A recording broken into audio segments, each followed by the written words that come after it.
आज की हमारी कहानी है खरीदी हुई दुल्हन। 38 साल के अनिल का दिल अपने कमरे में जाते समय 25 साल के युवक सा धड़क रहा था। आने वाले लम्हों की कल्पना ही उसकी सांसों को बेकाबू किए दे रही थी। शरीर में झुरझुरी सी पैदा कर रही थी। आज उसकी सुहाग रात है। इस रात को उसने सपनों में इतनी बार जिया है कि इसके हकीकत में बदलने को लेकर उसे विश्वास ही नहीं हो रहा। बेशक वह मंजू को पैसे देकर ब्याह कर लाया है, तो क्या हुआ, है तो उसकी पत्नी ही। और फिर दुनिया में ऐसी कौन सी शादी होगी जिसमें पैसे नहीं लगते, किसी के कम तो किसी के थोड़े ज़्यादा। 10 साल पहले जब छोटी बहन वंदना की शादी हुई थी, तब पिताजी ने उसकी ससुराल वालों को दहेज में क्या कुछ नहीं दिया था। नकदी, गहने, गाड़ी, सब कुछ तो दिया था। तो क्या इसे किसी ने वंदना के लिए दूल्हा खरीदना कहा था? नहीं ना। फिर वह क्यों मंजू को लेकर इतना सोच रहा था? कहने दो जिसे जो कहना था। मुझे तो आज रात सिर्फ अपने सपनों हकीकत में बदलते देखना है। दुनिया का वह वर्जित फल चखना है जिसे खाकर हर इंसान बौरा जाता है। मन में फूटते लड्डुओं का स्वाद लेते हुए अनिल ने सुहाग रात के लिए सजाए हुए अपने कमरे में प्रवेश किया। अब तक उसने जो फिल्मों और टीवी सीरियल में देखा था, उसके ठीक विपरीत मंजू बड़े आराम से सुहाग सेज पर बैठी थी। उसके शरीर पर शादी के जोड़े की जगह पारदर्शी नाइटी देखकर अनिल को अटपटा सा लगा, क्योंकि उसका तो यह सोच सोच कर ही गला सूखे जा रहा था कि वह घूंघट उठाकर मंजू से बातें की शुरुआत कैसे करेगा। मगर यहाँ का माहौल देखकर तो लग रहा है कि मंजू तो उससे भी ज़्यादा उतावली हो रही है। अनिल सकुचाया सा बेड के एक कोने में बैठ गया। मंजू थोड़ी देर तो अनिल की पहल का इंतजार करती रही, फिर उसे झिझकते देखकर खुद ही उसके पास खिसक गई और उसके कंधे पर अपना सिर टिका दिया। यंत्रवत से अनिल के हाथ मंजू के इर्द गिर्द लिपट गए। मंजू ने अपने आप को हल्का सा धक्का दिया और वे दोनों ही बेड पर लुढ़क गए।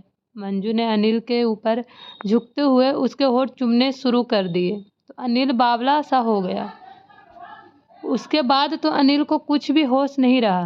प्राकृतिक ने जैसे ही उसे सब कुछ एक ही लम्हे में सिखा दिया। मंजू ने उसे चरम तक पहुंचाने में पूरा सहयोग दिया था। अनिल का यह पहला अनुभव ऐसा था जैसे गूंगे को गुड़ का स्वाद मिला हो, जिसके स्वाद को सिर्फ महसूस किया जा सकता है, बयान नहीं। एक ही रात में अनिल तो जैसे जोरू का गुलाम ही हो गया था। आज मंजू ने उसे वह तोहफा दिया था जिसके सामने सारी बादशाहत फीकी थी। सुबह अनिल ने बेफिक्र से सोती हुई मंजू को नज़र भर देखा। सब कुछ समान ही था उसमें, कदकाठी, रंग रूप और चेहरा मोहरा सभी कुछ। मगर फिर भी रात जो खास बात हुई थी उसे याद करके अनिल मन ही मन मुस्कुरा दिया और सोती हुई पत्नी को प्यार से चूमता हुआ कमरे से बाहर निकल गया। मंजू जैसी भी थी, अनिल से तो 21 ही थी। अनिल का गहरा सांवला रंग, मुटाया हुआ सा शरीर, कम पढ़ाई लिखाई, सभी कुछ उसकी शादी में रोड़ा बने हुए थे। अब तो सिर के बाल भी सफ़ेद होने लगे थे। बहुत कोशिश के बाद भी जब जान पहचान और अपनी बिरादरी में अनिल के रिश्ते की बात कहीं बात नहीं जमी, तो उसकी बढ़ती हुई उम्र को देखते हुए उसकी बुआ ने उसकी माँ को सलाह दी कि अगर अपने समाज में बात नहीं बन रही है तो किसी गरीब घर की गैर बिरादरी की लड़की के बारे में सोचने में कोई बुराई नहीं है। और तो और आजकल तो लोग पैसे देकर भी दुल्हन ला रहे हैं। बुआ की बात से सहमत होते हुए भी अनिल की माँ ने एक बार उसकी कुंडली मंदिर वाले पंडित जी को दिखाने की सोची। पंडित जी ने कुंडली देखकर मुस्कुराते हुए कहा, बहन जी, शादी का योग तो हर किसी की कुंडली में होती ही है। किसी की शादी जल्दी तो किसी की थोड़ी देर से। मगर समझदार लोग आजकल कुंडली के फेर में नहीं पड़ते। आप तो कोई ठीक ठाक सी लड़की देखकर बच्चे का घर बसा दीजिए, चाहे कुंडली मिले या ना मिले, बस लड़की मिल जाए और शादी के बाद दोनों के दिल। अनिल की माँ को बात समझ में आ गई और उन्होंने अपने मिलने वाले व रिश्तेदारों में रिश्तेदारों के बीच में यह बात फैला दी, उन्हें अनिल के लिए किसी भी जात बिरादरी की लड़की चलेगी, बस लड़की संस्कारी और देखने में थोड़ी ठीक ठाक हो। बात निकली है तो दूर तलक जाएगी। एक दिन अनिल की माँ से मिलने एक व्यक्ति आया जो शादियां करवाने का काम करता था। उसी ने उन्हें मंजू के बारे में बताया और अनिल से उसकी शादी के एव- शादी एवज में 20,000 रुपये की मांग की। अनिल अपनी माँ और बुआ के साथ मंजू से मिलने उसके घर गया। बेहद गरीब घर की लड़की मंजू अपने 5 भाई बहनों में तीसरे नंबर पर थी। उससे छोटा एक भाई और उससे छोटी एक बहन रीना। मंजू की 2 बड़ी बहनें उसकी ही इसी तरह खरीदी गई थी। 25 साल की युवा मंजू उम्र में अनिल से लगभग 12-13 साल छोटी थी। एक कमरे में छोटे से घर में इतने प्राणी कैसे रहते होंगे, यह सोच कर ही अनिल हैरान हो रहा था। उसे तो यह सोचकर हंसी आ रही थी, कैसी परिस्थितियों में ये बच्चे पैदा हुए होंगे। खैर, मंजू को देखने के बाद अनिल ने शादी के लिए हाँ कर दी। अब यह तय हुआ कि शादी का सारा खर्चा अनिल का परिवार ही उठाएगा और साथ ही मंजू के परिवार वालों को 2 लाख रुपए भी दिए जाएंगे ताकि उनका जीवन बसर कुछ सुधर सके। 50,000 रुपये एडवांस देकर अनिल और मंजू की शादी का सौदा तय हुआ और जल्दी ही घर के 4 जने जाकर मंजू को ब्याह लाए कि बिना किसी बारात और शोर शराबे के। मंजू उसकी पत्नी बन गई। यहाँ देखने और खाने को मिल रहे थे जिनके उसने सिर्फ नाम ही सुने थे, देखे और चखे कभी नहीं। अगर मैं अनिल के दिल की रानी बन गई तो फिर घर की मालकिन बनने मुझे कोई नहीं रोक सकता। मंजू ने मन ही मन सोच लिया कि आखिरकार उसे उसकी घर की सतह पर कब्जा करना ही है। सुना था कि पुरुष के दिल का रास्ता उसके पेट से होकर जाता है। नहीं, पेट से होकर नहीं, बल्कि उसकी भूख तो आनंदमय संतुष्ट से होकर जाता है। फिर चाहे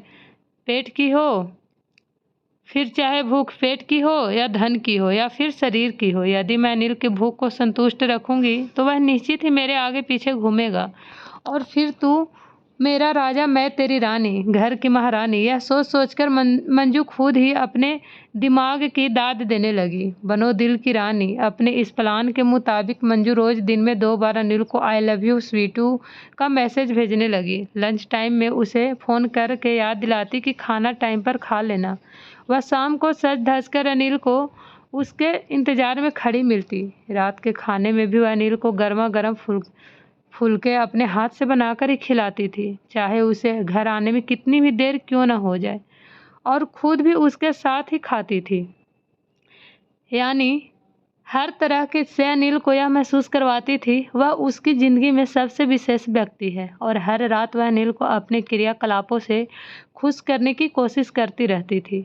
उसने कभी अनिल को मना नहीं किया, बल्कि वह तो उसे प्यार करने को प्रोत्साहित करती थी।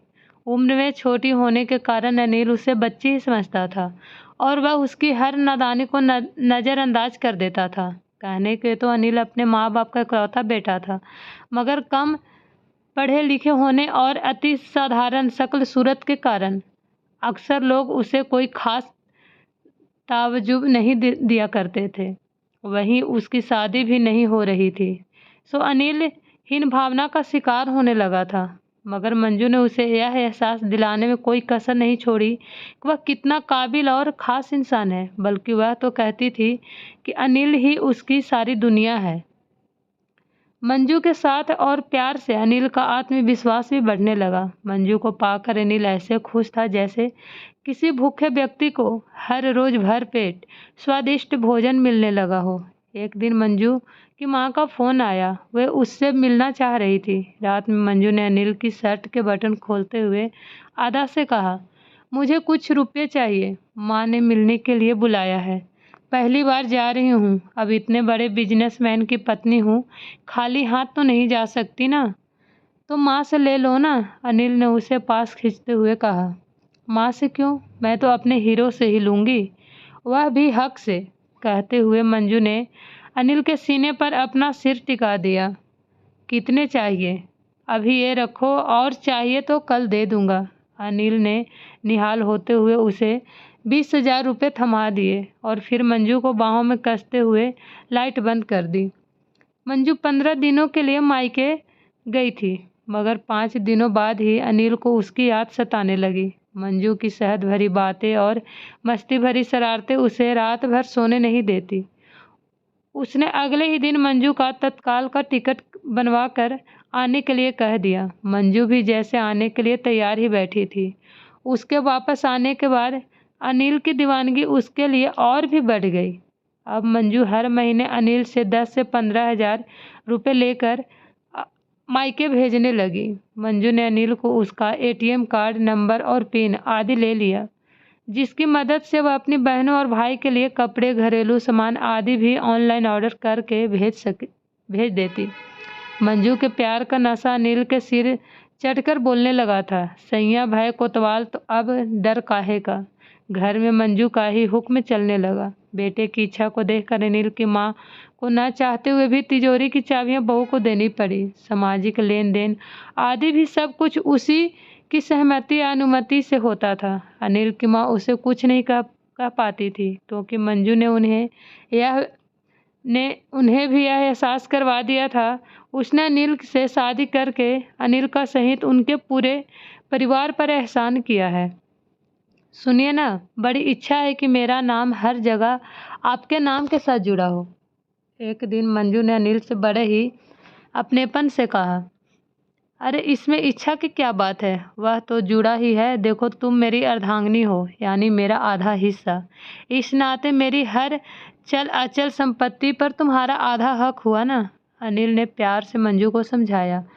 वह तो ठीक है, मगर यह सब अगर कानूनी रूप से भी हो जाता तो कितना अच्छा होता, मगर उसमें कोई पेच होंगे ना। चलो रहने दो, बिना मतलब आप परेशान हो जाएंगे। मंजू ने बालों की लट को उंगलियों में लपेटते हुए कहा, मेरी जान, मेरे तन और धन सबकी मालकिन हो तुम। अनिल ने उसे बाहों में भरते हुए कहा, और फिर एक दिन वकील और सीए को बुलाकर अपने घर, दुकान, बैंक अकाउंट व अन्य चल अचल प्रॉपर्टी में मंजू को कानूनन अपना उत्तराधिकारी बना दिया। इधर एक बच्चे की मां बनकर जहां मंजू ने अनिल के खानदान को बारिश देकर सदा के लिए उसे अपना कर्जदार बना लिया था, वहीं मां बनने के बाद मंजू के रूप और यौवन में आए निखार ने अनिल की रातों की नींद उड़ा दी। अनिल को अब अपनी ढलती उम्र का एहसास होने लगा था। वह यह महसूस करने लगा था कि अब उसमें पहले वाली ऊर्जा नहीं रही और वह मंजू की शारीरिक ज़रूरतें पहले की तरह पूरी नहीं कर पाता। अपनी इस गिल्ट को दूर करने के लिए वह मंजू की हर भौतिक ज़रूरत पूरी करने की कोशिश में लगा रहता। अनिल आंख बंद करके मंजू की हर बात मानने लगा था। मंजू बेशक अनिल की प्रॉपर्टी की मालकिन बन गई थी, मगर उसने भी अपने दिल का मालिक सिर्फ और सिर्फ अनिल को ही बनाया था। वह यह बात कभी नहीं भूल सकी थी कि जब उसके आस पड़ोस के लोग उसे खरीदी हुई दुल्हन कहकर हिकारत से देखते थे, तब यही अनिल कैसे उसकी ढाल बनकर सामने खड़ा हो जाता था और उसे दुनिया की चुभती हुई निगाहों से बचाकर अपने दिल में छिपा लेता था। उसकी सास ने उसे कभी अपने खानदान की बहू जैसा सम्मान नहीं दिया था, मगर फिर भी अपनी स्थिति से आज वह खुश थी। उसने बहुत ही योजना अनुसार अपने परिवार को गरीबी के दलदल से बाहर निकाल लिया था। मंजू ने मोमबत्ती की तरह खुद को जलाकर अपने परिवार को रोशन कर दिया था। मंजू ने दुकान के काम में मदद करने के लिए अपने भाई को अपने पास बुला लिया। इसी बीच अनिल की मां चल बसी, तो अपने अकेलेपन को दूर करने के लिए मंजू ने अपने माँ, पापा और छोटी बहन रीना को भी अपने पास ही बुला लिया। एक दिन वही दलाल अनिल के घर आया जिसने मंजू से उसकी शादी करवाई थी। रीना को देखते ही उसकी माँ से बोला, क्या कीमत लगाओगे लड़की की? किसी को ज़रूरत हो तो बताना पड़ेगा ना। मेरी बहन किसी की खरीदी हुई दुल्हन नहीं बनेगी। मंजू ने फुफकारते हुए कहा, खरीदी हुई दुल्हन? बड़ी जल्दी पर निकल आए, अपनी शादी का किस्सा भूल गई क्या? दलाल ने मंजू पर ताना कसते हुए मुंह बनाया। मेरी बात और थी, मैं तो बिना सहारे की बैल थी जिसे किसी न किसी पेड़ से लिपटना ही था, मगर रीना के साथ ऐसा नहीं है। देर आई दुरुस्त है। कुदरत ने उसे अनिल के रूप में सिर पर छत दे दी है और पाँव के नीचे ज़मीन भी। अभी मैं जिंदा हूँ और अपनी बहन की शादी कैसे करनी है यह हम खुद तय कर लेंगे। आप जा सकते हैं, लेकिन हाँ, अनिल को मेरी ज़िंदगी में लाने के लिए मैं सदा आपकी कर्जदार रहूँगी। धन्यवाद। मंजू ने दलाल से हाथ जोड़ते हुए आभार जताया। वहीं पीछे खड़ा अनिल मुस्कुरा रहा था। आज उसके दिल में मंजू के लिए प्यार के साथ साथ इज्जत भी बढ़ गई थी। अगर आपको ये कहानी पसंद आए तो मेरे चैनल को लाइक एंड सब्सक्राइब ज़रूर कीजिएगा। Thank you so much.